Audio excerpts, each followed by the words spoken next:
ही गोष्ट सकाळमध्ये छापून आलेली आहे आणि उत्तम कांबळे यांनी स्वतःचा अनुभव म्हणून ती लिहिलेली आहे.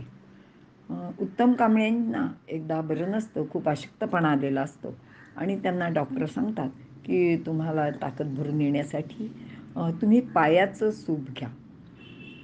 तर पायाचं सूप म्हणजे ज्या बकऱ्या किंवा मेंढ्या मारतात, त्याचं काय मांस वगैरे विकतात आणि त्यांचे जे पाय असतात त्याचे बारके बारके तुकडे तिथे टाकलेले असतात आणि ते पाय आणून त्याचं सूप करतात.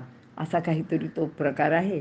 आता हे मी पहिल्यांदाच वाचलं आहे, मला काही यातलं नक्की सांगता येणार नाही तुम्हाला, पण त्यांनी जे काही लिहिलं आहे त्याच्याप्रमाणे मी ती गोष्ट तुम्हाला सांगण्याचा आणि त्यातला भाव तुमच्यापर्यंत पोचवण्याचा प्रयत्न करत आहे.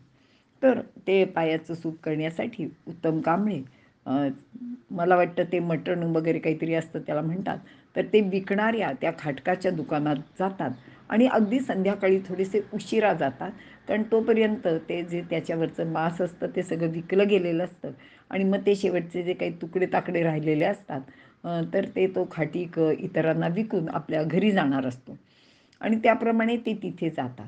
पण ते जाण्याच्या पूर्वीच तिथे एक कामकरी जोडपं आलेलं असतं आणि त्या दिवशी त्यांना चांगली मजुरी मिळालेली असते आणि ते दोघे बऱ्यापैकी आनंदात असतात आणि ते त्या खाटकाकडे येतात आणि त्यांना असं वाटतं की संध्याकाळचं आपलं छान कालवण काहीतरी इथे इथलं हे सगळं काय उरलेलं सगळं नेऊन आपल्याला करता येईल आणि त्याप्रमाणे ते त्या खाटकाला विचारतात आणि तो खाटीक पण आता घरी जाण्याच्या अगदी घाईत असतो आणि तो म्हणतो की ठीक आहे, तुम्हाला हे पाहिजे तर तुम्ही घेऊन जा. ते काहीतरी त्याचा भाव करतात आणि पैसे त्याला द्यायला हात घालतो तो माणूस खिशात आणि तो त्याला पैसे देऊन ते सगळे तुकडे ताकडे गोळा करून आपल्या पिशवीत भरत असतो.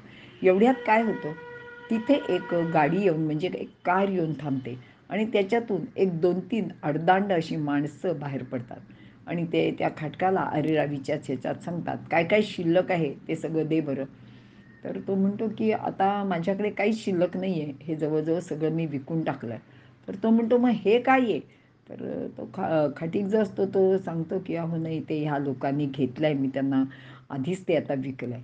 ते म्हणले मला काही माहीत नाही आणि म्हणून ते काय करतात, ते सगळं त्यांनी जे काही घेतलेले असतं आणि त्या खटकाच्या दुकानात जे काही उरलेलं असतं ते तिथनं अगदी त्याच्याकडनं असं आरेरावी करून ओरबाडून घेतल्यासारखं घेतात आणि त्याच्या अंगावर अशी ती पैशाची एक नोट फेकतात आणि त्याच मस्तीत ते निघून जातात.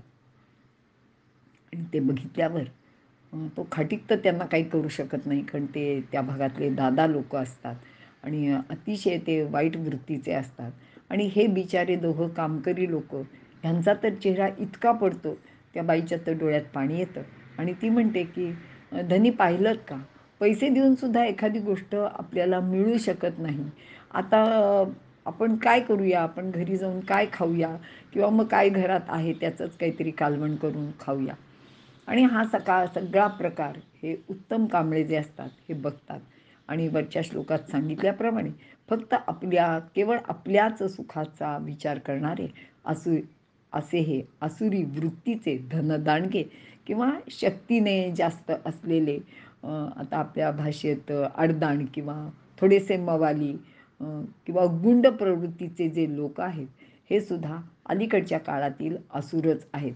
कारण असुर हे काही कुणी वेगळे माणसं नाहीत, तर असुर ही एक वृत्ती आहे आणि ती वृत्ती म्हणजे काय ते आपण या श्लोकात पाहिलेले आहे.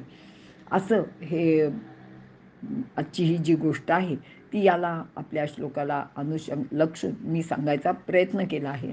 आणि मग उत्तम कांबळे मनातल्या मनात असं म्हणतात की आजपासून माझी भरले ती ताकद भरून न येवो, पण हे असं ह्या गरिबांच्या तोंडातला अन्नाचा हा घास, कधीतरी त्यांना मिळणारी एखादी चांगली गोष्ट इथून पुढे मी खाणार नाही आणि इथून पुढे मी पायाचं सूप कधीच करणार नाही आणि घेणार नाही. पण उत्तम कांबळेंच्या मनात एक माणुसकीचा लवलेश आहे आणि त्यांना इतरांचं दुःख काय आहे ते कळतं, म्हणून ते असा निश्चय करतात. पण ह्या बाकीच्या लोकांचं आपण काय करणार असं त्यांच्याही मनात येतं आणि त्याच उद्वेगातनं त्यांनी लिहिलेली ही गोष्ट आहे. मला जमली तसं मी सांगण्याचा प्रयत्न केला आहे. मतितार्थ आपल्या सगळ्यांच्या लक्षात आला असेल असं मी समजते आणि इथे थांबते.